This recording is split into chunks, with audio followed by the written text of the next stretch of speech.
ਜ਼ਮੀਨ ਹਰਦਾਸਪੁਰੇ ਦੀ ਇਹਨਾਂ ਦੇ ਲਵਲੀ ਯੂਨੀਵਰਸਿਟੀ ਕੰਪਲੈਕਸ ਦੇ ਅੰਦਰ ਆ। ਇਹ 13.5 ਕਿੱਲੇ ਜ਼ਮੀਨ ਆ ਜਿਹੜੀ ਚਹੇੜੂ ਪਿੰਡ ਦੀ। ਇਹਨਾਂ ਨੇ ਲਵਲੀ ਯੂਨੀਵਰਸਿਟੀ ਨੇ ਅਰਸੇ ਤੋਂ ਇਹਦੇ ਤੇ ਕਬਜ਼ਾ ਕੀਤਾ ਹੋਇਆ ਸੀ ਪਹਿਲਾਂ ਹੀ। ਔਰ 13.5 ਏਕੜ ਜਿਹੜੀ ਲਵਲੀ ਯੂਨੀਵਰਸਿਟੀ ਵਿੱਚ ਉਹ 100 ਕਰੋੜ ਦੀ ਪ੍ਰਾਪਰਟੀ ਹੈ, 100 ਕਰੋੜ ਮਿਨੀਮਮ। ਤੁਸੀਂ ਇਹ ਬਹੁਤ ਕਲੇਮ ਕਰ ਰਹੇ ਹੋ ਕਿ ਅਸੀਂ ਬਹੁਤ ਵੱਡੇ ਬੰਦਿਆਂ ਤੋਂ ਜ਼ਮੀਨਾਂ ਛਡਾ ਕੇ ਦਿਖਾਓ ਮੈਨੂੰ ਆ ਲਵਲੀ ਵਾਲੇ ਤੋਂ ਜਿਹੜੀਆਂ ਬਿਲਡਿੰਗਾਂ ਤੁਹਾਡੀਆਂ ਬਣੀਆਂ ਹੋਈਆਂ 100 ਕਰੋੜ ਰੁਪਏ ਦੀ ਜਾਇਦਾਦ ਆ। ਹੁਣ ਇਹ ਸਟੇਟ ਦਾ, ਭਗਵੰਤ ਮਾਨ ਦਾ ਤੇ ਕੁਲਦੀਪ ਧਾਲੀਵਾਲ ਦਾ ਅਸਲ ਇਮਤਿਹਾਨ ਪੰਚਾਇਤ ਦੀਆਂ ਜ਼ਮੀਨਾਂ ਨੂੰ ਲੈ ਕੇ ਇੱਥੇ ਇਸ ਪਿੰਡ ਦੇ ਵਿੱਚ ਆ। ਸਾਨੂੰ ਕਹਿਤਾ ਅਸੀਂ 2828 ਕਿੱਲੇ ਜ਼ਮੀਨ ਛਡਾ ਕੇ 300 ਕਰੋੜ ਰੁਪਇਆ ਸਰਕਾਰੀ ਖਜ਼ਾਨੇ ਦੇ ਵਿੱਚ ਜਮ੍ਹਾਂ ਕਰਾਤਾ। ਪਰ ਜਮ੍ਹਾਂ ਤਾਂ ਹੋਵੇਗਾ ਜੇ ਲਵਲੀ ਦੀ 100 ਕਰੋੜ ਰੁਪਏ ਦੀ ਬਿਲਡਿੰਗ ਢਵਾ ਕੇ ਇਸ ਜ਼ਮੀਨ ਨੂੰ ਪੰਚਾਇਤ ਦਾ ਡਿਪਾਰਟਮੈਂਟ ਰਿਕਵਰ ਕਰੇ। ਇਸ ਪ੍ਰੈਸ ਵਾਰਤਾ ਵਿੱਚ ਸਵਾਗਤ ਹੈ। ਮੇਰੇ ਨਾਲ ਇਮੀਡੀਏਟਲੀ ਰਾਈਟ ਤੇ ਰਾਮ ਲੁਭਾਇਆ ਜੀ ਨੇ, ਜਿਹੜੇ ਕਿ ਨਾਨਕ ਨਗਰੀ ਪੰਚਾਇਤ ਹੈ ਫਗਵਾੜੇ ਦੇ ਵਿੱਚ, ਉਸ ਦੇ ਅਧਿਕਾਰਤ ਪੰਚ ਨੇ, ਤੇ ਸਾਡੀਆਂ ਨਾਲ ਸਤਿਕਾਰਯੋਗ ਬੀਬੀਆਂ ਭੈਣਾਂ ਮੌਕੇ ਦੀਆਂ ਪੰਚ ਪੰਚਾਇਤ ਦੀਆਂ, ਤੇ ਇਧਰਲੇ ਪਾਸੇ ਖੱਬੇ ਹੱਥ 3 ਪੰਚ ਹੋਰ ਜਿਹੜੇ ਨੇ ਉਹ ਨਾਨਕ ਨਗਰੀ ਦੀ ਸਾਰੀ ਇਹ ਪੰਚਾਇਤ ਹੈ। ਤੁਸੀਂ ਸਭ ਨੇ ਦੇਖਿਆ ਕਿ ਪਿਛਲੇ ਦਿਨਾਂ 'ਚ ਮਸਲਾ ਉੱਠਿਆ ਸੀਗਾ ਕਿ ਜਿਹੜੇ ਲਵਲੀ ਯੂਨੀਵਰਸਿਟੀ ਦੇ ਮਿਸਟਰ ਅਸ਼ੋਕ ਮਿੱਤਲ ਨੇ, ਮੈਂਬਰ ਪਾਰਲੀਮੈਂਟ, ਉਹਨਾਂ ਦੇ ਯੂਨੀਵਰਸਿਟੀ ਕੰਪਲੈਕਸ ਦੇ ਅੰਦਰ ਇੱਕ ਪਹਿਲਾ ਮਸਲਾ ਆਇਆ ਹਰਦਾਸਪੁਰਾ ਪਿੰਡ ਦੀ ਜ਼ਮੀਨ ਦਾ ਅੰਦਰ ਉਹਨਾਂ ਦੇ ਕੋਲ ਗੈਰ ਕਾਨੂੰਨੀ ਕਬਜ਼ਾ। ਔਰ ਜਦੋਂ ਅਸੀਂ ਮਸਲੇ ਨੂੰ ਹਾਈਲਾਈਟ ਕੀਤਾ, ਉਹਨਾਂ ਨੂੰ ਹਾਲਾਂਕਿ DDPO ਜਲੰਧਰ ਵੱਲੋਂ ਉਹਨਾਂ ਨੂੰ ਬਕਾਇਦਾ ਨੋਟਿਸ ਸਰਵ ਹੋਇਆ ਸੀਗਾ ਕਿ ਤੁਸੀਂ ਇਸ ਕਬਜ਼ੇ ਨੂੰ ਜਿਹੜਾ ਹੈ ਹਟਾਇਆ ਜਾਵੇ। ਲੇਕਿਨ ਤੁਹਾਨੂੰ ਪਤਾ ਕਿ ਜਦੋਂ ਰੂਲਿੰਗ ਪਾਰਟੀ ਹੁੰਦੀ ਆ ਉਹ ਕਹਿਣ ਨੂੰ ਉੱਦਾਂ ਇਮਾਨਦਾਰ ਨੇ ਬੜੇ, ਕਿਉਂਕਿ ਇਹਨਾਂ ਤੋਂ ਉੱਤੇ ਇਮਾਨਦਾਰੀ ਦਾ ਸਰਟੀਫਿਕੇਟ ਕੇਜਰੀਵਾਲ ਤੋਂ ਤਾਂ ਕਿਸੇ ਕੋਲ ਹੈ ਹੀ ਨਹੀਂਗਾ ਸਾਰੇ ਵਰਲਡ ਦੇ ਵਿੱਚ।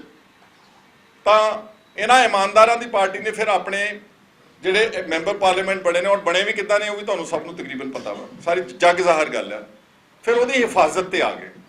ਕੱਲ ਮੇਰਾ ਖਿਆਲ ਸਾਰੀ ਐਡਮਿਨਿਸਟ੍ਰੇਸ਼ਨ ਉੱਥੇ ਪਹੁੰਚੀ ਹੋਈ ਸੀਗੀ, ਔਰ ਉਹਦੇ ਮੁਤਲਕ ਤਾਂ ਸਿਰਫ ਮੈਂ ਇੰਨਾ ਹੀ ਕਹਿ ਕੇ ਅੱਗੇ ਨੈਕਸਟ ਸਟੈਪ ਤੇ ਆਉਣ ਲੱਗਿਆ ਕਿ ਉਹ ਜ਼ਮੀਨ ਹਰਦਾਸਪੁਰੇ ਦੀ ਇਹਨਾਂ ਦੇ ਲਵਲੀ ਯੂਨੀਵਰਸਿਟੀ ਕੰਪਲੈਕਸ ਦੇ ਅੰਦਰ ਆ।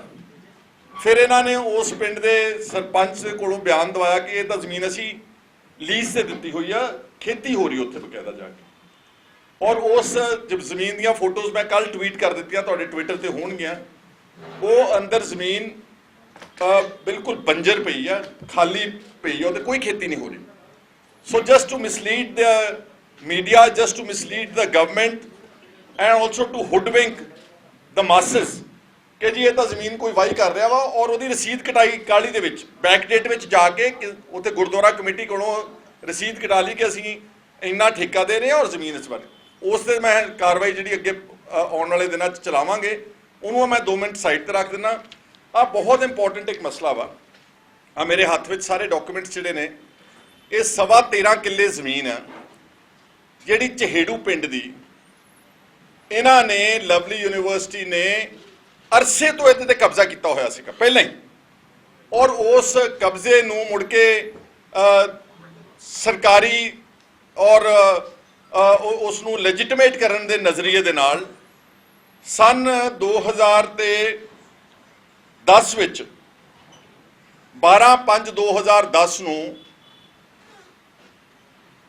ਪਿੰਡ ਦੀ ਗ੍ਰਾਮ ਪੰਚਾਇਤ ਤੇ ਪ੍ਰੈਸ਼ਰ ਪਾ ਕੇ, ਉਹਨਾਂ ਤੇ ਦਬਾਅ ਬਣਾ ਕੇ, ਸੇਵਾ ਕਰਕੇ, ਵਾਟਐਵਰ ਕਰਕੇ ਇੱਕ ਤਰਫਾ ਤਬਾਦਲੇ ਦੇ ਜਿਹੜੀ ਪ੍ਰਪੋਜ਼ਲ ਭੇਜਤੀ ਕਿ ਅਸੀਂ 13.5 ਕਿੱਲੇ ਜ਼ਮੀਨ ਜਿਹੜੀ ਯੂਨੀਵਰਸਿਟੀ ਦੇ ਅੰਦਰ ਆ, ਜਿਹਦੇ ਤੇ ਆਲਰੇਡੀ ਬਿਲਡਿੰਗਸ ਬਣੀਆਂ ਹੋਈਆਂ ਨੇ, ਸਾਰਾ ਪੂਰਾ ਉਹਨਾਂ ਦੇ ਤਬਾਦਲੇ ਤੋਂ ਪਹਿਲਾਂ ਹੀ ਕਬਜ਼ਾ ਕੀਤਾ ਹੋਇਆ ਸੀ। ਤਬਾਦਲੇ ਤੋਂ ਪਹਿਲਾਂ ਹੀ ਸਭ ਕੁਝ, ਪਤਾ ਨਹੀਂ ਕਿਹਨੇ CLUs ਦਿੱਤੀਆਂ, ਕਿਹਨਾਂ ਨੇ ਇਹਨਾਂ ਨੂੰ ਪਰਮਿਸ਼ਨਾਂ ਦਿੱਤੀਆਂ ਬਿਲਡਿੰਗਾਂ ਬਣਾਉਣ ਦੀਆਂ ਪੰਚਾਇਤ ਦੀ ਜ਼ਮੀਨ ਦੇ ਉੱਤੇ।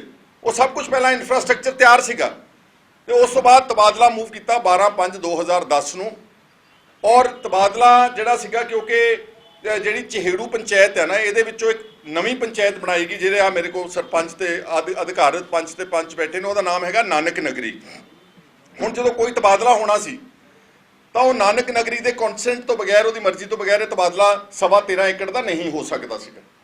ਔਰ 13.25 ਏਕੜ ਜਿਹੜੀ ਲਵਲੀ ਯੂਨੀਵਰਸਿਟੀ ਵਿੱਚ ਉਹ 100 ਕਰੋੜ ਦੀ ਪ੍ਰਾਪਰਟੀ ਹੈ, 100 ਕਰੋੜ ਮਿਨੀਮਮ। ਤੇ ਜਿਹੜੀ ਤਬਾਦਲਾ ਕਰਕੇ ਝਹੇੜੂ ਦੀ ਪੰਚਾਇਤ ਨੂੰ ਦੇ ਦਿੱਤੀ, ਉਹ ਪਰੇ ਜਿਹੜੀ ਵਹੀਂ ਹੈਗੀ ਆ, ਕਾਲੀ ਵਹੀਂ ਜਿਹਨੂੰ ਕਹਿੰਦੇ ਕਿ ਚਿੱਟੀ ਵਹੀਂ ਕਹਿੰਦੇ ਆ, ਉਹਦੇ ਕੰਢੇ ਦੇ ਉੱਤੇ ਮਹਿਜ਼ 15 ਲੱਖ ਰੁਪਏ ਏਕੜ ਵਾਲੀ ਜ਼ਮੀਨ ਆ।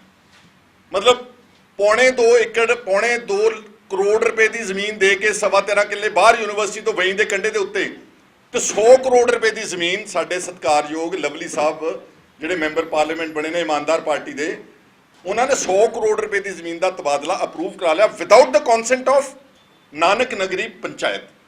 ਫਿਰ ਨਾਨਕ ਨਗਰੀ ਪੰਚਾਇਤ ਨੇ ਇਸ ਨੂੰ ਚੁਣੌਤੀ ਦਿੱਤੀ। ਹਾਲਾਂਕਿ ਇਸ ਤੋਂ ਪਹਿਲਾਂ ਬਿਲਕੁਲ 2000 ਮਤਾ ਜਿਹੜਾ ਪਾਇਆ ਨਾ ਇਹਨਾਂ ਨੇ, ਜਿਹੜਾ ਮਤਾ, ਇਹਨੂੰ ਬਰੀਕੀ ਨਾਲ ਪੜ੍ਹਿਓ, ਇਸ ਵਿੱਚ 3-4 ਕਾਰਨ ਦੱਸੇ ਕਿ ਕਿਉਂ ਤਬਾਦਲਾ ਕੀਤਾ ਜਾ ਰਿਹਾ। ਸਭ ਤੋਂ ਪਹਿਲਾਂ ਤਬਾਦਲਾ ਜਿਹੜਾ ਉਹਨਾਂ ਨੇ ਕਿਹਾ ਕਿ ਜੀ 3 ਸਾਈਡਾਂ ਤੇ ਲਵਲੀ ਯੂਨੀਵਰਸਿਟੀ ਦੀ ਜ਼ਮੀਨ ਲੱਗਦੀ ਹੈ, ਜਿਹੜੀ 13.25 ਏਕੜ ਜਿਹੜੀ ਇਹਨਾਂ ਨੇ ਤਬਾਦਲਾ ਆਪਣੇ ਹੱਕ ਵਿੱਚ ਲਿਆ, ਉਹਨੂੰ ਕਹਿੰਦੇ 3 ਸਾਈਡਾਂ ਦੇ ਉੱਤੇ ਲਵਲੀ ਯੂਨੀਵਰਸਿਟੀ ਲੱਗਦੀ ਆ, ਤੇ ਚੌਥੀ ਸਾਈਡ ਦੇ ਉੱਤੇ ਵਹੀਂ ਵਗਦੀ ਆ। ਇਸ ਕਰਕੇ ਉਹਨੂੰ ਕੋਈ ਰਾਹ ਨਹੀਂ ਹੈਗਾ ਤਾਂ ਇਹ ਜ਼ਮੀਨ ਜਿਹੜੀ ਆ ਇਹ ਤਬਾਦਲਾ ਕੀਤਾ ਜਾਵੇ, ਅਸੀਂ ਤੁਹਾਨੂੰ ਬਾਹਰ ਯੂਨੀਵਰਸਿਟੀ ਤੋਂ ਵਹੀਂ ਦੇ ਕੰਢੇ ਦੇ ਉੱਤੇ ਜ਼ਮੀਨ ਦੇ ਦਾਂਗੇ। ਇਹ ਸਰਾਸਰ ਝੂਠਾ ਬਿਆਨ ਸੀਗਾ। ਇਹ ਬੇਸਿਕਲੀ ਆਧਾਰ ਹੀ ਤਬਾਦਲੇ ਦਾ ਗਲਤ ਹੈ, ਕਿਉਂਕਿ ਇਸ ਨੂੰ ਰਾਹ ਜਿਹੜਾ ਲੱਗਦਾ ਹੈ ਉਹ ਤਹਿਸੀਲਦਾਰ ਨੇ ਸਾਨੂੰ ਮਨਜ਼ੂਰਸ਼ੁਦਾ ਇੱਕ ਸਰਟੀਫਾਈਡ ਕਾਪੀ ਦਿੱਤੀ ਆ। ਆਹ ਤਹਿਸੀਲਦਾਰ ਦਾ ਇੱਕ ਹੈਗਾ ਵਾ, ਅਗਰ ਤੁਸੀਂ ਦੇਖ ਲਓਗੇ ਕਿ ਆਹ ਜਿਹੜਾ ਹੈਗਾ ਮੇਨ ਰੋਡ ਆ, ਉਹਦੇ ਤੋਂ 2 ਕਰਮ ਦਾ ਯਾਨੀ 11 ਫੁੱਟ ਦਾ ਰਸਤਾ 2 ਸਾਈਡ ਤੇ ਇਸ 13.25 ਏਕੜ ਜ਼ਮੀਨ ਜਿਹੜਾ ਤਬਾਦਲਾ ਕੀਤਾ ਗਿਆ, ਉਹਨੂੰ 2 ਕਰਮ ਦਾ ਰਸਤਾ 11 ਫੁੱਟ ਦਾ ਰਸਤਾ 2 ਸਾਈਡ ਤੇ ਲੱਗਦਾ ਸੀਗਾ। ਜਾਣਬੁੱਝ ਕੇ ਝੂਠ ਲਿਖਿਆ ਗਿਆ ਮਤੇ ਦੇ ਵਿੱਚ, ਸਰਪੰਚ ਨੂੰ ਪ੍ਰੈਸ਼ਰਾਈਜ਼ ਕਰਕੇ ਜੋ ਵੀ ਕੀਤਾ, ਅਖੇ ਇਹਨੂੰ ਰਾਹ ਹੀ ਨਹੀਂ ਲੱਗਦਾ ਜੀ। ਤੁਹਾਨੂੰ ਰਾਹ ਸਾਬਤ ਕਰ ਦਿੱਤਾ। ਆ ਮੇਰੇ ਹੱਥ ਕੋਲ, ਮੈਂ ਤੁਹਾਨੂੰ ਸਾਰੇ ਸਕੈਨ ਡਾਕੂਮੈਂਟਸ ਤੁਹਾਡੀ ਈਮੇਲ ਦੇ ਉੱਤੇ ਭੇਜ ਦੂੰਗਾ। ਇਹ ਤਹਿਸੀਲਦਾਰ ਤੇ ਪਟਵਾਰੀ ਦੀ ਬਕਾਇਦਾ ਤੌਰ ਤੇ ਸਾਡੇ ਕੋਲ 15/4/2019 ਦੀ ਸਾਡੇ ਕੋਲ ਰਿਪੋਰਟ, ਸ਼ਾਇਦ ਉਸ ਤੋਂ ਪਹਿਲਾਂ 19 ਦੀ ਹੈ, 15/4/19 ਦਾ, ਜਿੱਥੇ ਪੂਰਾ ਖਸਰਾ ਨੰਬਰ ਦੇ ਕੇ ਦੱਸਿਆ ਕਿ ਇਸ ਨੂੰ ਰਾਹ ਲੱਗਦਾ ਵਾ। ਆਹ ਫੜਿਓ ਤੁਸੀਂ ਡਾਕੂਮੈਂਟ। ਫਿਰ ਕਹਿੰਦੇ ਜੀ ਕਿ ਦੂਸਰਾ ਪੁਆਇੰਟ ਬਣਾਇਆ, ਔਰ ਮੈਂ ਦੱਸ ਦੇਣਾ ਚਾਹੁੰਦਾ, ਜ਼ਿਕਰ ਹੋ ਗਿਆ ਕਿ ਇਹ ਦਲਿਤਾਂ ਦਾ ਪਿੰਡ ਹੈ, ਗਰੀਬਾਂ ਦਾ। ਇਹਨਾਂ ਦੇ ਕੋਲ ਹੋਰ ਕੋਈ ਆਮਦਨ ਨਹੀਂ। ਅਗਰ ਇਹ ਜ਼ਮੀਨ ਖੁੱਸ ਜਾਂਦੀ ਇਹਨਾਂ ਦੇ ਕੋਲੋਂ, ਇਹਨਾਂ ਦੇ ਕੋਲ ਸਾਂਝੇ ਕੰਮਾਂ ਵਾਸਤੇ, ਗੁਰਦੁਆਰਾ ਸਾਹਿਬ ਲਈ, ਧਰਮਸ਼ਾਲਾ ਲਈ, ਸਕੂਲ ਵਾਸਤੇ ਕੋਈ ਆਮਦਨ ਦਾ ਸਰੋਤ ਨਹੀਂਗਾ। ਔਰ ਦੂਸਰਾ ਆਧਾਰ ਉਹਨਾਂ ਨੇ ਬਣਾਇਆ ਜੀ ਕਿ ਉੱਥੇ ਪਾਣੀ ਨਹੀਂ ਲੱਗਦਾ ਇਸ ਜ਼ਮੀਨ ਦੇ ਕੋਲ। ਅਸੀਂ ਤਾਂ ਕਰਕੇ ਇਹ ਜ਼ਮੀਨ ਅਸੀਂ ਲੈ ਰਹੇ ਹਾਂ 100 ਕਰੋੜ ਦੀ, ਤੇ ਬਾਹਰ ਤੁਹਾਨੂੰ ਪੌਣੇ 2 ਕਰੋੜ ਰੁਪਏ ਦੀ ਦੇ ਦਿਆਂਗੇ, ਕਿਉਂਕਿ ਇਸ 13.25 ਏਕੜ ਜਿਹੜੀ ਯੂਨੀਵਰਸਿਟੀ ਕੰਪਲੈਕਸ ਦੇ ਅੰਦਰ ਹੈ, ਇਹਨੂੰ ਪਾਣੀ ਨਹੀਂ ਲੱਗਦਾ। ਲਓ ਆ ਐਵੀਡੈਂਸ ਦੇਖੋ ਤੁਸੀਂ, ਪਹਿਲਾਂ ਮੋਟਰ ਆ ਐਵੀਡੈਂਸ ਦੇਖੋ। ਇਹ ਖੇਤੀਯੋਗ ਜ਼ਮੀਨ ਸੀਗੀ, ਬਕਾਇਦਾ ਆ ਲਓ, ਇਹ ਖੇਤੀਯੋਗ ਜ਼ਮੀਨ, ਖੇਤੀ ਹੁੰਦੀ ਰਹੀ ਹੈ ਇਸ ਜ਼ਮੀਨ ਦੇ ਉੱਤੇ, ਬਕਾਇਦਾ ਪੱਟੇ ਦੇ ਉੱਤੇ ਚੜ੍ਹਦੀ ਰਹੀ ਹੈ।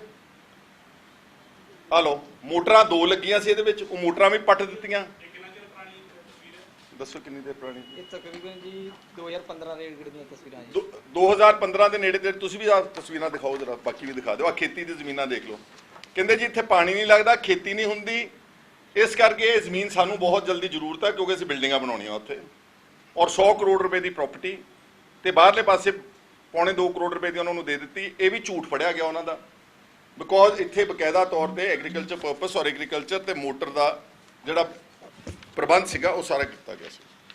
ਫਿਰ ਕਹਿੰਦੇ ਜੀ ਕਿ, ਔਰ ਇਹਨਾਂ ਨੇ ਇਹ ਸਾਰੀਆਂ ਗੱਲਾਂ ਦਾ ਵਿਰੋਧ ਕਰਦੇ ਹੋਏ ਰਾਮ ਲੁਭਾਇਆ ਜੀ ਜਿਹੜੇ ਅਧਿਕਾਰਤ ਪੰਚ ਨੇ, ਇਹਨਾਂ ਨੇ ਡਾਇਰੈਕਟਰ ਪੰਚਾਇਤ ਨੂੰ 30/7/2010 ਨੂੰ ਵਾਰਨ ਕਰ ਦਿੱਤਾ ਸੀਗਾ ਗਵਰਨਮੈਂਟ ਨੂੰ ਕਿ ਤੁਸੀਂ ਗਲਤ ਤਬਾਦਲਾ ਕਰ ਰਹੇ ਹੋ, ਸਾਡੇ ਕੰਸੈਂਟ ਤੋਂ ਬਗੈਰ ਕਰ ਰਹੇ ਹੋ, ਇਹ ਜ਼ਮੀਨ ਖੇਤੀਯੋਗ ਹੈ, ਇਸ ਜ਼ਮੀਨ ਨੂੰ ਰਸਤਾ ਲੱਗਦਾ ਹੈ, ਇਹ ਦਲਿਤਾਂ ਦਾ, ਗਰੀਬਾਂ ਦਾ ਪਿੰਡ ਆ, ਇਹ ਅਮੀਰ ਆਦਮੀਆਂ ਨੂੰ, ਲਵਲੀ ਯੂਨੀਵਰਸਿਟੀਆਂ ਵਾਲਿਆਂ ਨੂੰ ਕਬਜ਼ਾ ਕਰਨ ਦੇ ਵਾਸਤੇ ਇਹ ਤਬਾਦਲਾ ਪ੍ਰਵਾਨਗੀ ਨਾ ਦਿੱਤੀ ਜਾਵੇ। ਪਰ ਇਹਦੇ ਬਾਵਜੂਦ without the consent of the other panchayat, ਜਿਹੜੇ ਕਿ ਇਸ ਵਕਤ 61 ਐਂਡ 39% ਦੇ ਓਨਰਸ ਨੇ, ਇਹਨਾਂ ਨੂੰ ਬਕਾਇਦਾ ਜਦੋਂ ਇਹਨਾਂ ਦੀ ਪੰਚਾਇਤ ਦੀ ਬਾਈਫਰਕੇਸ਼ਨ ਹੋਈ, ਠੀਕ ਹੈ ਨਾ ਮੈਂ ਕਹਿ ਰਿਹਾ, ਇਹਨਾਂ ਨੂੰ 39% ਪਿੰਡ ਦੀ ਜ਼ਮੀਨ ਦਾ ਹਿੱਸਾ ਦੇ ਮਲਕੀਅਤ ਦੇ ਅਧਿਕਾਰ ਦਿੱਤੇ ਗਏ ਨੇ। ਬਕਾਇਦਾ ਕੇਸ ਚੱਲਿਆ, ਇਹਨਾਂ ਅਧਿਕਾਰਤ ਲੜ ਕੇ ਲਏ ਨੇ। 39% ਸ਼ੇਅਰ ਹੋਲਡਰ ਨੂੰ ਬਗੈਰ ਪੁੱਛੇ ਹੀ ਉਹ ਜ਼ਮੀਨ ਜਿਹੜੀ ਸੀਗੀ ਉਹ ਚੱਕ ਦਿੱਤੀ ਗਈ। ਫਿਰ ਮਾਰਕੀਟ ਵੈਲਿਊ ਤੁਹਾਨੂੰ ਦੱਸ ਦਿੱਤੀ ਹੈ, ਤੁਸੀਂ ਜਾ ਕੇ ਤਸਦੀਕ ਕਰ ਸਕਦੇ। ਔਰ ਇਹ ਐਡਾ ਵੱਡਾ ਫਰਾਡ ਹੈ, ਅਗਰ ਇਹਦੇ 'ਚ ਵਿਜੀਲੈਂਸ ਇਨਕੁਆਇਰੀ ਹੋਵੇ। ਪਹਿਲੀ ਗੱਲ ਤਾਂ ਜਿਹੜੇ ਅਫਸਰਾਂ ਨੇ ਤਬਾਦਲਾ ਅਲਾਓ ਕੀਤਾ, ਹਾਊ ਡਿਡ ਦੇ ਡੂ ਇਟ? ਕਿਸ ਤਰ੍ਹਾਂ ਤਬਾਦਲਾ ਅਲਾਓ ਕਰਦਾ ਜਦ ਇੱਕ ਪਾਰਟੀ ਜਿਹੜੀ ਸੀਗੀ ਸ਼ੇਅਰ ਹੋਲਡਰ ਸੀਗੀ ਨਾਨਕ ਨਗਰੀ ਪੰਚਾਇਤ, ਉਹਦਾ ਕੰਸੈਂਟ ਹੀ ਨਹੀਂ ਸੀਗਾ। ਔਰ ਜਿਹੜੇ ਮਤੇ ਪਾਸ ਕਰਕੇ ਦਿਖਾਇਆ ਗਿਆ, ਝੂਠ ਬੋਲਿਆ ਗਿਆ, ਉਹ ਵਿਜੀਲੈਂਸ ਅਫਸਰਾਂ ਨੇ ਦੇਖਿਆ ਨਹੀਂ ਕਿ ਉਹਨੂੰ ਰਾਹ ਵੀ ਲੱਗਦਾ ਵਾ, ਇਹ ਖੇਤੀਯੋਗ ਵੀ ਆ, ਇਹ 100 ਕਰੋੜ ਰੁਪਏ ਦੀ ਪ੍ਰਾਪਰਟੀ ਆ, ਇਹਦੇ ਇਵਜ਼ ਵਿੱਚ ਸਰਕਾਰ ਨੂੰ ਚੂਨਾ ਲਾ ਕੇ ਸਿਰਫ 2.25 ਕਰੋੜ ਰੁਪਏ ਦੀ ਜ਼ਮੀਨ ਲੈ ਕੇ ਵਹੀਂ ਦੇ ਕੰਢੇ ਦੇ ਉੱਤੇ ਦਿੱਤੀ ਜਾ ਰਹੀ ਹੈ। ਜਿੰਨੇ ਅਫਸਰ ਥੱਲਿਓਂ ਲੈ ਕੇ ਉੱਤੇ ਤੱਕ ਜਿਹੜਿਆਂ ਨੇ ਇਸ ਤਬਾਦਲੇ ਨੂੰ ਪ੍ਰਵਾਨਗੀ ਦਿੱਤੀ ਆ, ਕੁਲਦੀਪ ਸਿੰਘ ਢਾਲੀਵਾਲ, ਜੇ ਤੁਸੀਂ ਮੇਰੀ ਗੱਲ ਸੁਣ ਰਹੇ ਹੋ, ਤੁਸੀਂ ਬਹੁਤ ਸਾਰੇ ਪੰਜਾਬ ਵਿੱਚ ਘੁੰਮ ਕੇ ਸ਼ੋਰ ਮਚਾ ਰਹੇ ਹੋ। ਜਿਹੜਾ 2828 ਏਕੜ ਜ਼ਮੀਨ ਛਡਾਈ, ਮੈਂ ਉਹਦੇ ਤਹਿਕੀਕਾਤ ਤੁਹਾਨੂੰ ਡਿਟੇਲ ਥੋੜ੍ਹੀ ਜਿਹੀ ਬਾਅਦ 'ਚ ਦੱਸਦਾ ਵਾਂ। ਤੁਸੀਂ ਇਹ ਬਹੁਤ ਕਲੇਮ ਕਰ ਰਹੇ ਹੋ ਕਿ ਅਸੀਂ ਬਹੁਤ ਵੱਡੇ ਬੰਦਿਆਂ ਤੋਂ ਜ਼ਮੀਨਾਂ ਛਡਾ ਕੇ ਦਿਖਾਓ ਮੈਨੂੰ, ਆਹ ਲਵਲੀ ਵਾਲੇ ਤੋਂ ਜਿਹੜੀਆਂ ਬਿਲਡਿੰਗਾਂ ਤੁਹਾਡੀਆਂ ਬਣੀਆਂ ਹੋਈਆਂ 100 ਕਰੋੜ ਰੁਪਏ ਦੀ ਜਾਇਦਾਦ ਆ। ਤੁਸੀਂ ਉੱਥੇ ਜਿਹੜਾ ਛੋਟੀ ਵੱਡੀ ਨੰਗਲ ਪਿੰਡ ਵਿੱਚ ਜਾ ਕੇ ਝੂਠ ਬੋਲਿਆ, ਉਹ ਮੈਂ ਝੂਠ ਤੇ ਬਾਅਦ 'ਚ ਆਉਣਾ, ਪਹਿਲਾਂ ਇਸ ਗੱਲ ਨੂੰ ਨਿਬੇੜ ਲਵਾਂ।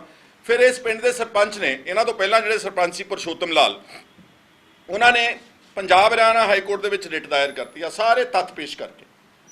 ਹੁਣ ਕਿਸੇ ਕਾਰਪੋਰੇਟ ਘਰਾਣੇ ਨਾਲ ਤਾਂ ਸਰਕਾਰਾਂ ਨਹੀਂ ਲੜਦੀਆਂ। ਪਰਸ਼ੋਤਮ ਲਾਲ ਸਾਡਾ ਸਤਿਕਾਰਯੋਗ ਸਰਪੰਚ ਸੀ ਸਾਬਕਾ, ਕਿਹੜੇ ਕਾਰਨਾਂ ਕਰਕੇ ਮੈਂ ਨਹੀਂ ਕਹਿਣਾ, ਨਾ ਮੈਂ ਉਹਦੀ ਕੋਈ ਕਿਸੇ ਤਰ੍ਹਾਂ ਦਾ ਉੱਤੇ ਕੋਈ ਇਲਜ਼ਾਮ ਲਾਉਣਾ ਵਾ, suddenly out of the blue 2021 ਦੇ ਵਿੱਚ ਆ ਪਿਛਲੇ ਸਾਲ ਅਕਤੂਬਰ ਦੇ ਵਿੱਚ ਇਹ ਜਿਹੜੀ ਰਿਟ ਪਟੀਸ਼ਨ ਜਿਹਦੇ ਸਾਰੇ ਇਹ ਤੱਥ ਪੇਸ਼ ਸੀਗੇ, ਸਰਕਾਰ ਨੂੰ ਨੋਟਿਸ ਹੋਇਆ ਹੋਇਆ ਸੀ, ਸਰਕਾਰ ਦੇ ਦਾਅਵੇ ਆਏ ਹੋਏ ਸੀ, ਜਵਾਬ ਹੋਏ ਸੀਗੇ, ਬਹੁਤ ਇੱਕ ਟੌਪ ਦੀ ਸਟੇਜ ਤੇ, ਇੱਕ ਸੀਰੀਅਸ ਸਟੇਜ ਦੇ ਉੱਤੇ ਰਿਟ ਪਟੀਸ਼ਨ ਜਿਹੜੀ ਹਾਈ ਕੋਰਟ ਦੇ ਨਜ਼ਰਸਾਨੀ, ਤੁਹਾਨੂੰ ਪਤਾ ਲੱਗ ਗਿਆ ਹੋਣਾ ਲਵਲੀ ਵਾਲਿਆਂ ਨੂੰ ਕਿੱਥੋਂ ਉੱਡ ਜਾਣਾ ਸਾਰਾ ਕੁਝ, ਬਿਲਡਿੰਗਾਂ ਵੀ ਢਾਉਣੀਆਂ ਪੈਣੀਆਂ ਨੇ। ਉਹਨਾਂ ਨੇ ਕਿਹੜੇ ਕਾਰਨਾਂ ਕਰਕੇ ਇਹ ਰਿਟ ਪਟੀਸ਼ਨ ਸਡਨਲੀ ਪਟੀਸ਼ਨਰ ਨੇ ਪਰਸ਼ੋਤਮ ਲਾਲ ਨੇ ਅਕਤੂਬਰ 2021 ਦੇ ਵਿੱਚ ਵਿਡਰਾਅ ਕਰ ਲਈ, ਵਾਪਸ ਲੈ ਲਈ। ਹੁਣ ਤੁਸੀਂ ਸਾਰੇ ਸਮਝਦੇ ਹੋ ਕਿ ਆਹ ਜਿਹੜਾ ਮੇਰੇ ਖਿਆਲ ਘੱਟੋ ਘੱਟ ਨਹੀਂ ਤਾਂ 20-25 ਹਜ਼ਾਰ ਕਰੋੜ ਰੁਪਏ ਦਾ ਗਰੁੱਪ ਹੋਣਾ ਇਹ। ਹੁਣ 20-25 ਹਜ਼ਾਰ ਕਰੋੜ ਦੇ ਗਰੁੱਪ ਦੇ ਨਾਲ ਕੀ ਗਰੀਬ ਆਦਮੀ ਲੜ ਸਕਦਾ ਵਾ? ਕੀ ਕੋਈ ਸਧਾਰਨ ਬੰਦੇ ਉਹਨਾਂ ਦੇ ਸਾਹਮਣੇ ਪੈਸੇ ਦੀ ਲਿਸ਼ਕ ਦੇ ਸਾਹਮਣੇ ਖੜੇ ਹੋ ਸਕਦੇ ਨੇ? ਅਗਰ ਕੋਈ ਖੜਾ ਹੋ ਸਕਦਾ, that is only the establishment and the state. ਹੁਣ ਇਹ ਸਟੇਟ ਦਾ, ਭਗਵੰਤ ਮਾਨ ਦਾ ਤੇ ਕੁਲਦੀਪ ਢਾਲੀਵਾਲ ਦਾ ਅਸਲ ਇਮਤਿਹਾਨ ਪੰਚਾਇਤ ਦੀਆਂ ਜ਼ਮੀਨਾਂ ਨੂੰ ਲੈ ਕੇ ਇੱਥੇ ਇਸ ਪਿੰਡ ਦੇ ਵਿੱਚ ਆ। ਜਿਹੜਾ ਇਹ ਕਹਿੰਦੇ ਨਾ ਕਿ ਅਸੀਂ ਛੋਟੀ ਵੱਡੀ ਨੰਗਲ ਪਿੰਡ ਵਿੱਚ 2828 ਕਿੱਲੇ ਜ਼ਮੀਨ ਛਡਵਾ ਕੇ 300 ਕਰੋੜ ਰੁਪਇਆ ਕਹਿੰਦੇ ਖਜ਼ਾਨੇ ਜਮ੍ਹਾਂ ਕਰਾਤਾ, ਉਹ ਤਾਂ 2800 ਕਿੱਲਾ ਸੀ। ਔਰ ਜਿਹੜਾ ਅਸਲੀਅਤ ਸੱਚ ਕੀ ਉਸ ਜ਼ਮੀਨ ਦਾ ਸੁਣ ਲਓ, ਉਹਦੇ 'ਚੋਂ ਭਗਵੰਤ ਮਾਨ ਆਪ ਕਹਿੰਦੇ ਨੇ ਕਿ 2500 ਕਿੱਲਾ ਪਹਾੜ ਦਾ ਵਾ। ਚੰਡੀਗੜ੍ਹ ਦੇ ਜਿਹੜੇ ਪਹਾੜ ਨੇ ਉਹ ਕੱਚੇ ਪਹਾੜ ਨੇ, ਉੱਤੇ ਕੋਈ ਖੇਤੀ ਨਹੀਂ ਹੁੰਦੀ। ਉਹਨਾਂ ਦੀ ਕਾਗਜ਼ਾਂ ਵਿੱਚ ਕੀਮਤ ਲੱਖ 2 ਲੱਖ ਰੁਪਈਆ ਜਾਂ 2 ਲੱਖ ਰੁਪਈਆ। ਜਿਹੜਾ ਉੱਥੇ ਆਬਾਦ ਜ਼ਮੀਨ ਸੀਗੀ ਉਹ ਸਿਰਫ 2500 ਤੋਂ ਲਾ ਲਓ ਤੁਸੀਂ 250 ਕਿੱਲਾ ਸੀਗੀ। ਕਹਿੰਦੇ ਜੀ 300 ਕਰੋੜ ਰੁਪਈਆ ਅਸੀਂ ਖਜ਼ਾਨੇ ਜਮ੍ਹਾਂ ਕਰਾਤਾ। ਕਿੱਦਾਂ ਜਮ੍ਹਾਂ ਕਰਾਤਾ ਜੀ? ਪੰਚਾਇਤ ਦੀ ਜ਼ਮੀਨ ਜੇ ਤੁਸੀਂ ਛਡਵਾਈ ਵੀ ਆ ਮੰਨ ਲਓ, ਉਹ ਤਾਂ ਪੰਚਾਇਤ ਨੂੰ ਰਿਸਟੋਰ ਹੋਈ ਆ, ਤੇ ਪੰਚਾਇਤਾਂ ਨੇ ਉਹ ਜ਼ਮੀਨ ਗਾਂ ਵਾਹੀ ਵਾਸਤੇ ਪੱਟੇ ਦੇ ਉੱਤੇ ਨਿਲਾਮੀ ਕਰਕੇ ਦੇਣੀ ਆ। ਤੇ ਹਰ ਏਕੜ ਦਾ ਤੁਹਾਨੂੰ ਪਤਾ, ਜੇ ਪੰਚਾਇਤ ਜੇ ਕੱਚੇ ਪਹਾੜ ਨੇ ਤੇ ਉਹਦਾ ਤਾਂ ਮੈਨੂੰ ਲੱਗਦਾ 1000 ਰੁਪਇਆ ਵੀ ਕਿੱਲੇ ਦਾ ਨਹੀਂ ਦੇਣਾ ਸਾਲ ਦਾ ਠੇਕਾ, ਕਿਉਂਕਿ ਉੱਥੇ ਖੇਤੀ ਤਾਂ ਹੁੰਦੀ ਨਹੀਂ ਗੀ। ਮੰਨ ਲਿਓ ਉੱਥੇ ਕੋਈ ਠੇਕਾ ਚੜ੍ਹਦਾ ਵੀ ਸੀਗਾ, ਜੇ ਕੋਈ ਉੱਥੇ ਆਮਦਨ ਹੋਊਗੀ ਤਾਂ ਪੰਚਾਇਤ ਦੇ ਖਾਤੇ 'ਚ ਜਾਣੀ ਆ, ਤੇ ਪੰਚਾਇਤ ਨੇ ਆਪਣੇ ਕੰਮ ਵਾਸਤੇ ਵਰਤਣੀ ਆ, ਉਹ ਖਜ਼ਾਨੇ 'ਚ ਕਿੱਦਾਂ ਚਲੇਗੀ? ਦੇਖੋ ਕਿੱਡਾ ਵੱਡਾ ਝੂਠ ਬੋਲਿਆ ਲੋਕਾਂ ਦੇ ਨਾਲ, ਪੰਜਾਬ ਦਿਆਂ ਨੂੰ, ਆਪਾਂ ਨੂੰ ਕਿੱਡਾ ਜੋਕਰ ਸਮਝਦੇ ਨੇ, ਮੂਰਖ ਸਮਝਦੇ ਨੇ। ਸਾਨੂੰ ਕਹਿ ਦਿੱਤਾ ਅਸੀਂ 2828 ਕਿੱਲੇ ਜ਼ਮੀਨ ਛਡਾ ਕੇ 300 ਕਰੋੜ ਰੁਪਇਆ ਸਰਕਾਰੀ ਖਜ਼ਾਨੇ ਦੇ ਵਿੱਚ ਜਮ੍ਹਾਂ ਕਰਾਤਾ। ਜਮ੍ਹਾਂ ਹੋਵੇਗਾ, ਪਰ ਜਮ੍ਹਾਂ ਤਾਂ ਹੋਵੇਗਾ ਜੇ ਲਵਲੀ ਦੀ 100 ਕਰੋੜ ਰੁਪਏ ਦੀ ਬਿਲਡਿੰਗ ਢਵਾ ਕੇ ਇਸ ਜ਼ਮੀਨ ਨੂੰ ਪੰਚਾਇਤ ਦਾ ਡਿਪਾਰਟਮੈਂਟ ਰਿਕਵਰ ਕਰੇ ਔਰ ਇਸ ਨੂੰ ਫਿਰ ਆਕਸ਼ਨ ਕਰੇ, ਭਾਵੇਂ ਇਸ ਨੂੰ ਵੇਚ ਲਵੇ, because this is commercial property. ਇਹਦਾ 100 ਕਰੋੜ ਰੁਪਈਆ ਭਗਵੰਤ ਸਿੰਘ ਮਾਨ ਜਮ੍ਹਾਂ ਹੋ ਸਕਦਾ, ਉਹ ਛੋਟੀ ਵੱਡੀ ਨੰਗਲ ਪਿੰਡ ਦਾ ਨਹੀਂ ਉਹ ਹੋਣਾ। ਉਹ ਤੁਸੀਂ ਸਿਰਫ ਸਿਮਰਨਜੀਤ ਸਿੰਘ ਮਾਨ ਨਾਲ ਬਦਲਾਖੋਰੀ ਕਰਕੇ, ਸਿਰਫ ਉਹਦੇ ਤੇ ਝੂਠ ਬੋਲ ਕੇ, ਇਹਨਾਂ ਦਿੱਲੀ ਵਾਲਿਆਂ ਨੂੰ ਇਹ ਵੀ ਨਹੀਂ ਪਤਾ, ਕਿਉਂਕਿ ਛੋਟੀ ਵੱਡੀ ਨੰਗਲ ਦੇ ਵਿੱਚ ਉੱਥੇ ਪਹਾੜਾਂ ਦੇ ਵਿੱਚ ਵਿੱਘਿਆਂ ਨਾਲ ਜ਼ਮੀਨ ਕੈਲਕੂਲੇਟ ਹੁੰਦੀ ਹੈ। ਉਹ ਵਿੱਘੇ ਸੀਗੇ, ਉਹਨਾਂ ਨੂੰ ਕਿੱਲੇ ਬਣਾਤਾ, ਏਕੜ ਬਣਾਤਾ।